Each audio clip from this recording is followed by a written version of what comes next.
Please welcome Senator Bernie Sanders from Vermont.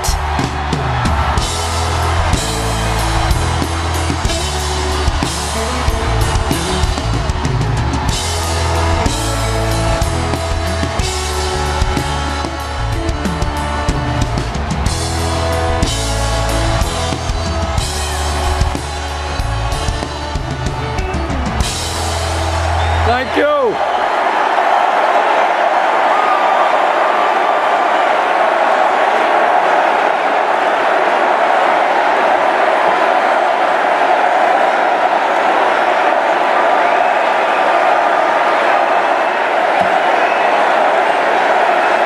Thank you.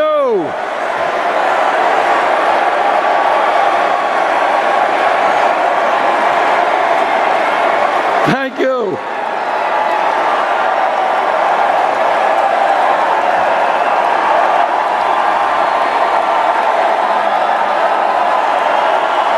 Thank you.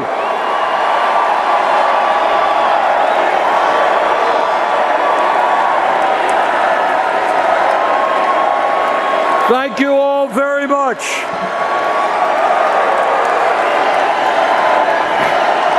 Thank you.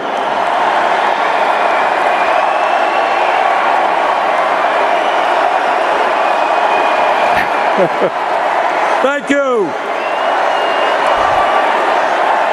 Thank you very much.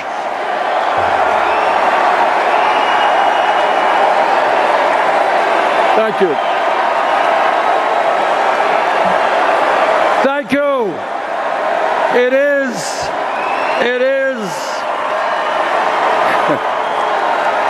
is an honor.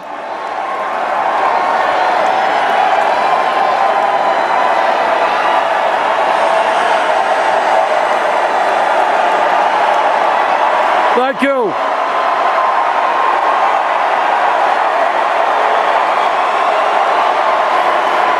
Thank you very much.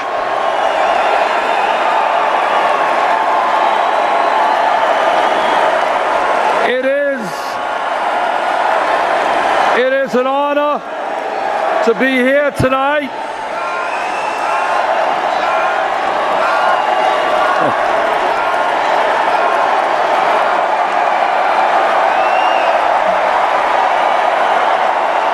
Thank you.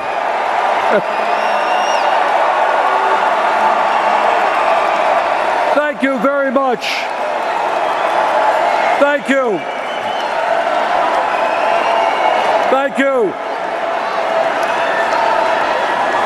It is an honor to be here tonight and to be following in the footsteps of my good friend Elizabeth Warren, and to be here tonight to thank Michelle Obama for her incredible service to our country. She has made all of us proud. Let me begin by thanking the hundreds of thousands of Americans who actively participated in our campaign as volunteers. Thank you.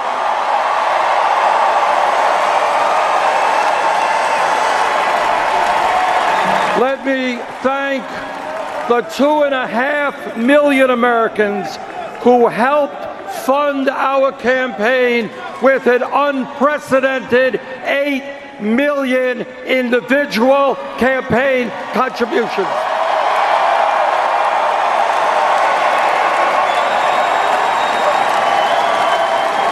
Anyone know what that average contribution was? Right, $27. And let me thank the 13 million Americans who voted for the political revolution.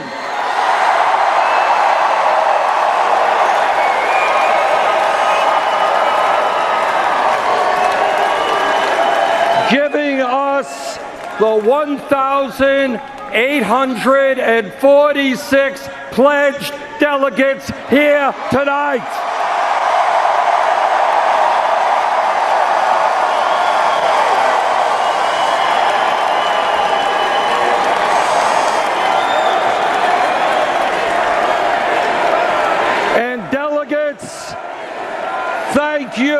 for being here, and thank you for all the work you have done. I look forward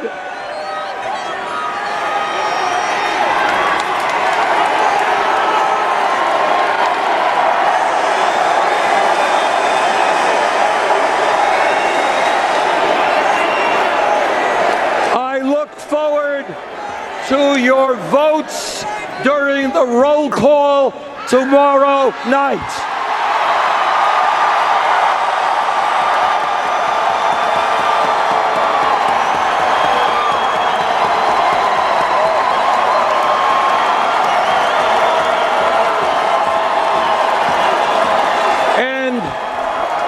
And let me offer a special thanks to the people of my own state of Vermont who have sustained me and supported me as a mayor, congressman, senator, and presidential candidate. And to my family, my wife Jane, our 4 kids, and 7 grandchildren, thank you very much. I understand that many people here in this convention hall and around the country are disappointed about the final results of the nominating process. I think it's fair to say that no one is more disappointed than I am.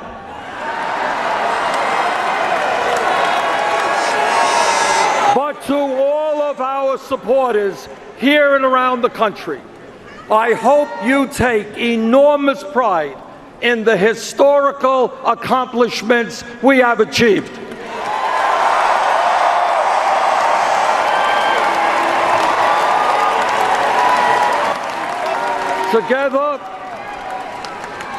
Together, my friends, we have begun a political revolution to transform America, and that revolution, our revolution, continues.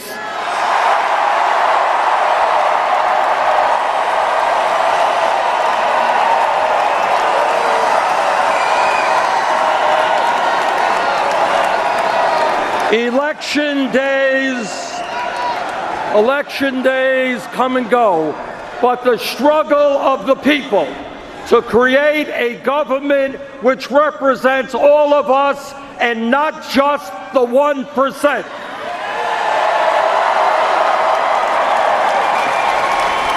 A government based on the principles of economic, social, racial, and environmental justice, that struggle continues.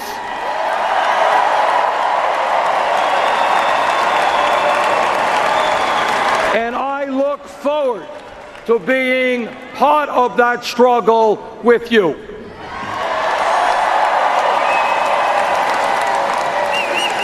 Let me be as clear as I can be. This election is not about, and has never been about, Hillary Clinton or Donald Trump or Bernie Sanders or any of the other candidates who sought the presidency. This election is not about political gossip.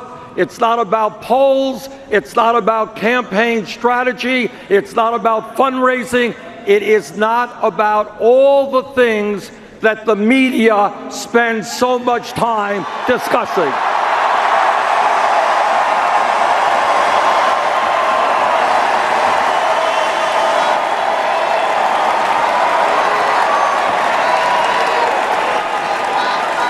This election is about and must be about the needs of the American people and the kind of future we create for our children and our grandchildren.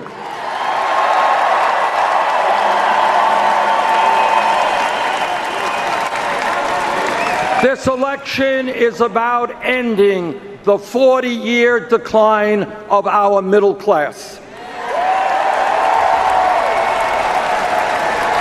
The reality that 47 million men, women, and children today live in poverty.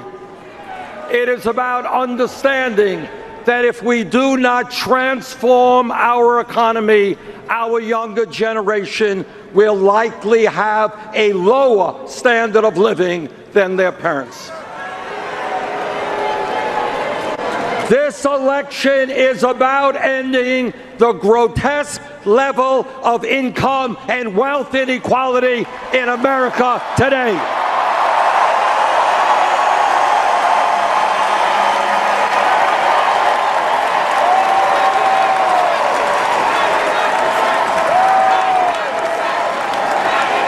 It is not moral, it is not acceptable, and it is not sustainable that the top 0.1% now owns almost as much wealth as the bottom 90%.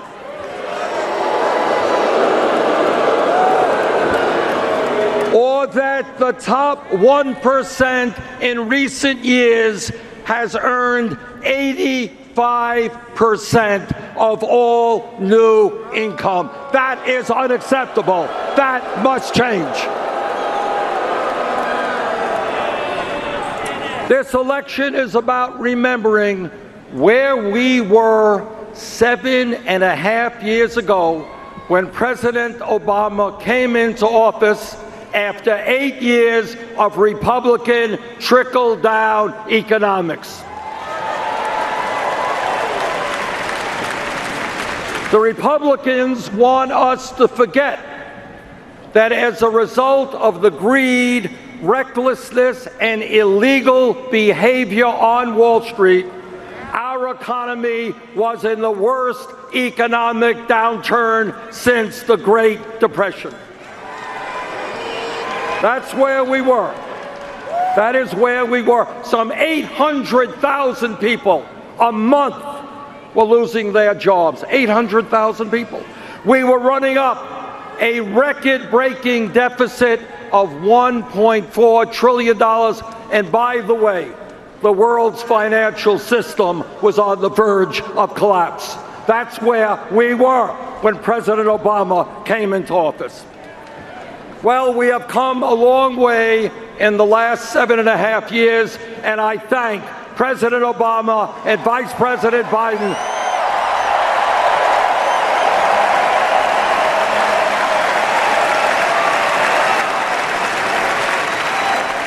I thank them for their leadership in pulling us out of that terrible recession.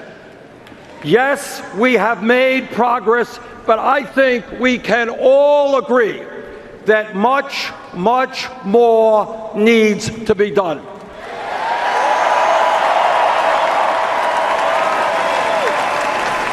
This election is about which candidate understands the real problems facing this country and has offered real solutions.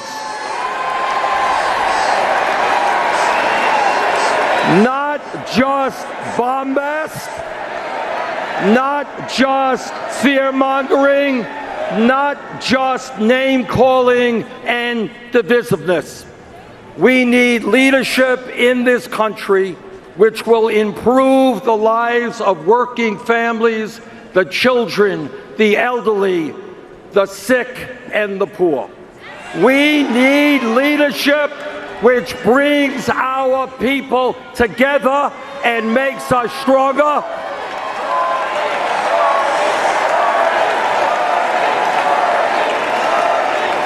Not leadership which insults Latinos and Mexicans, insults Muslims and women, African Americans and veterans, and seeks to divide us up. By these measures, any objective observer will conclude that based on her ideas and her leadership, Hillary Clinton must become the next President of the United States.